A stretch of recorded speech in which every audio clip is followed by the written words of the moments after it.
For those of you watching it at home and around the world, if you love sports and positive vibes, you come to the right place. This is Words of Sports and Encouragement with yours truly, Snuggy Doug. Nice.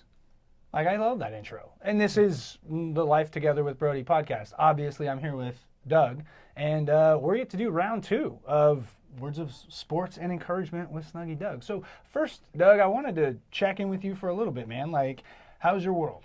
My world is fine. Yeah?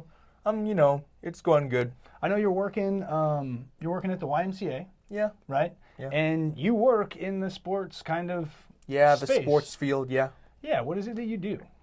Well, what I do on a regular basis is I coach youth sports. I Okay. often officiate youth sports. My favorite sport to officiate is basketball. Okay. Yeah. So you're there. You're doing some coaching. Yeah. And you're doing a lot of like refereeing, umpire, things like that. Yeah. And what sports do you cover? Because I know the YMCA's got all kinds of sports. Sports that I cover range from basketball to soccer to t-ball Okay. to flag football. Nice. And what do you like about your job, man? What do you like about being out there? I know you're a sports guy.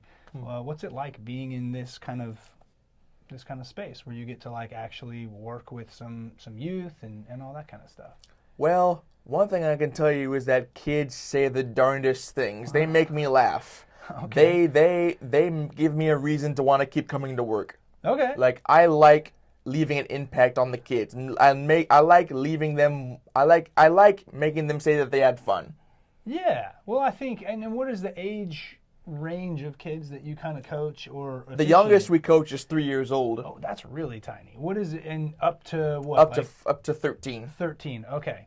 So yeah, you get the kind of the full range, and it's, I imagine, competitive, but also just a fun atmosphere. Yeah, we often have to remind parents that this is not a competitive league because some parents take basketball too seriously. We have to remind them it's a kids game. Chill out. Yeah, it's just they're learning the sport, they're learning the fundamentals. You get to help teach that, and I know that when my kids were younger and doing sports, learning sports, things like that, it was really cool. A lot of the officials, the refs, things like that, would also pause and like help them learn along the way. We are encouraged to do that also. Whenever they're like, whenever the kids make a mistake, whenever they travel it up a dribble, we're like, hey, you got to dribble, or when you put your pivot down, you can't pick the ball up again.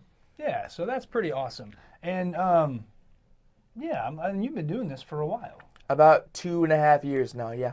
Very cool, man. So the first episode that we had, you got to share a little bit about like kind of going through high school, finishing at Life Path, and now you're working to improve hours, getting that license, just doing more independent life. What license are you talking about? Because I am certified in CPR. Oh, you mean a driver's license? Yeah. Ah.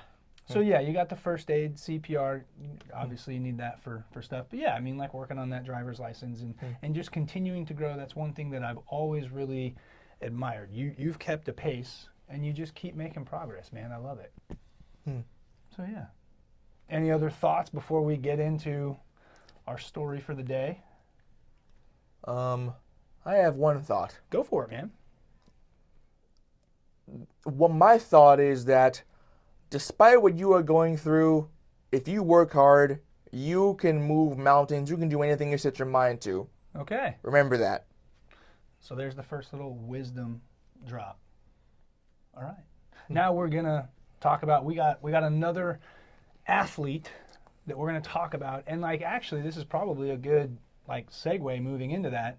The athlete we're talking about today had some also like just some really tough life situations to get through. Some tough life circumstances. Yeah. To be able to get, where he is today. So how do you want to start that off, man? Well, let me just say, in light of basketball season, let me just say that our athlete is an NBA basketball player. All right, so we're talking NBA. Going with that. Is that why you wore the Rockets jersey? Yeah, I wore the Rockets jersey because I'm a Rockets fan, obviously, and I like the color red. So there you go, man. Love the Rockets. They had a good season. Didn't make it all the way, but maybe next year. All right. So start us off. So this NBA player, he was born in Houston. He's a native of the greater Houston area. Okay. At age 13, he was kicked out of his home. He battled homelessness. So at 13, man, that's like 7th grade.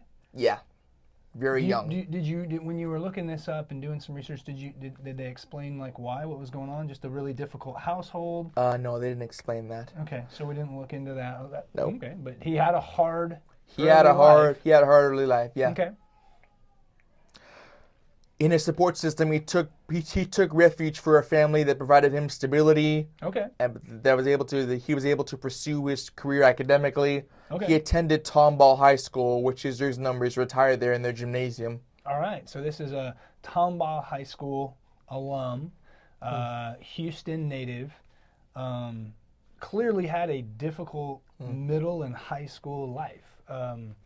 Man, like I can't even imagine like having to figure that out, having the stress of trying to do just school, and not having a really solid home life for a while. Having to go through the stress of wondering where you're going to lay your head every night while having to go through school, that's difficult. I can only imagine. So ended up finding a family Yeah. that was able to help support Yeah. and help him stay centered and grounded while he got through high school. Yeah. Did well, obviously. Tomball High School, shout out to you guys. And then in college he attended Tyler Junior College, where he eventually transferred to Marquette. Okay. He was a very good college basketball player during those days. And ultimately, he was selected as the 30th overall pick in the 2011 NBA draft. So those people who are familiar with some athletes might have a guess already. Yeah. He got picked 3rd overall. What team was he picked to? He got picked 30th overall. 38th overall. 30th. 30th. Yeah, 30th. Okay, I'm just getting my facts right. All good. 30th overall to what team? By the Chicago Bulls. All right. I'm an old school Bulls fan. Mm. I mean, I'm a Rockets fan. But when I was a little kid, I was a big time Jordan I fan. do have a Michael Jordan jersey hanging Yeah. up in my rafters. I think most kids from my era, you either had a poster or something, man. And I do have my fair share of Jays at home. That's right, dude. Okay, so he got picked, played for the Bulls. Keep going, man. Known for his tenacity, he became a 6-time All-Star and has led the Miami Heat to multiple deep playoff runs, including an NBA Finals appearance. So if we don't know yet, keep going. His journey from a challenging upbringing to NBA stardom exemplifies resilience and determination. His journey proves that the obstacle is the way. There's a nudge there. If you're not familiar, what's The Obstacle is the Way? A book that he taught us in high school. There you go. Obstacle is the Way is a book. It was written our by- senior AIM class. That's right, man. Mr. Holiday, right? Mm. And what's the premise of that book, real quick, while we might as well do a quick.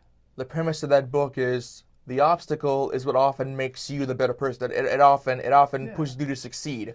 Yeah, it's a series of short stories around Stoic philosophy, talking about how to have a different perception, how to shift your perception, how to put new perception into action, and then building a strong will so that you persevere. The one story that I took from that book is, as much as I hate the Alabama Crimson Tide, Nick Saban is a good coach. I admit that he's a good coach. He's a good coach because he teaches his players, instead of focusing on the championship, focus on what you can do to be better the next play.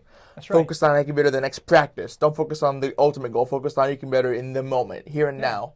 In the moment, here and now. And yeah, I love that chapter too.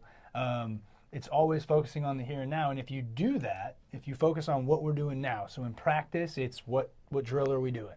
In the game, it's where we're at. And when you do that, Where we stationed, or who our blocking assignment is, what play is it? You know. I'm impressed you remembered that from a few years back in senior year at Gateway. That's It's actually awesome. been 7 years. 7 years. That's a good memory right there. I have an eidetic memory. I don't forget. Well, that's pretty impressive. Well, so also, obviously, that's a great book, The Obstacle is the Way. And who are we talking about, man? This man goes by the name of Jimmy Butler, although he recently went by Jimmy Butler III for his recent team. There you go. And he just had a good playoff run this season, right? Yes, and although I hate that he's on the Warriors, he recently downed the Rockets. I really admit he is a good player. He's great, man. So, Butler, we're super impressed with your story, with how far you've come, going through middle and high school, having that kind of stress, like you had to build some resiliency. No And, like, one that's should. really impressive. No one should have to go through that. Yet he did. Yeah, Like- and when you have to go through a tough situation, hopefully that helps you gain some resilience and some determination, which it sounds like it big time did for Butler. So I once asked my mom, "Why me?" And she said, "No, son. You should ask, why not you?" There you go, man. It's an opportunity, which is the same concept from the obstacle is the way. When we face a challenge, that's really an opportunity to learn and grow and maybe learn something new along the way. So I love that, man. This was a great story. What do you take away? Like, what do you love most from this?